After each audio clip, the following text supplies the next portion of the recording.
Immigration to the United States has played an important role over the centuries in making America a vibrant, prosperous, and successful country. But it is broadly agreed that our current immigration system is broken. We need to make necessary reforms and then vigorously enforce the law. We need to provide the resources necessary to secure the border and provide that only those who are permitted entry to the United States are, in fact, so admitted. The resources should include adequate personnel, technology, and other tools to allow for the orderly entry of only those who secured the proper permission for entry. But we also need to change the law, to reform the law. And when we look to the administration, I think sometimes we should look in the mirror, because the necessary reform of immigration law is a failure of Congress. We have tried over the years to improve the law, and in every case have failed.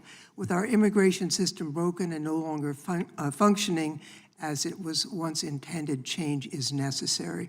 Now, I would include that from families separated due to overly punitive laws, to a dysfunctional employment-based system mired in unworkable backlogs, to a lengthy and overly complex asylum process that has been exploited by transnational criminal organizations preying upon the desperate. The Immigration and Nationality Act screams for reform.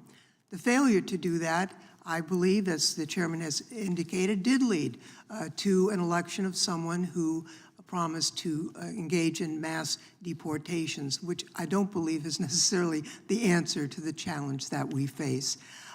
Without reform of the law, the executive is now trying to use a section of the law, 212F, in a way that it was probably never intended, and in the past the courts have disallowed. The frustration with our immigration border problem has also led the president to engage in a direct attack on the Constitution. The 14th Amendment says, all persons born or naturalized in the United States and subject to the jurisdiction thereof are citizens of the United States and the state wherein they reside. That's pretty clear. And there's, going back to the adoption of this amendment, there's never been a question about if you're born here, you're an American. But there's a direct assault on that. And the idea that this is being done in the effort to preserve public safety, I think is belied by the other executive action taken by the president just yesterday, where the President Trump pardoned hundreds of felons who violently attacked police officers on January 6th. The decision to release violent criminals into our community makes America less safe.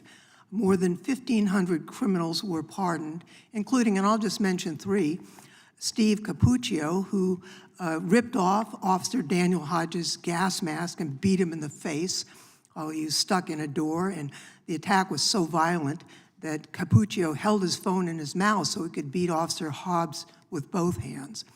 DJ Rodriguez, who joined a mob attacking Officer Michael Fanone and repeatedly shocked him in the neck with a taser, causing him to lose consciousness and suffer a heart attack. And David Dempsey, who climbed over other rioters to get officers where he stomped on at least one officer's head, beat officers with a flagpole, a crutch, and a broken piece of furniture, and sprayed officers' faces with pepper spray. Don't tell me that the motivation for immigration crackdown is public safety when we release these violent criminals back into our communities. Mr. Chairman, as you know, I used to teach immigration law, and I well understand the need for reform. But I do hope that we will require executive actions to comply with existing law and turn our attention to the necessary reforms that is really our province here in the United States Congress. And with that, I yield back.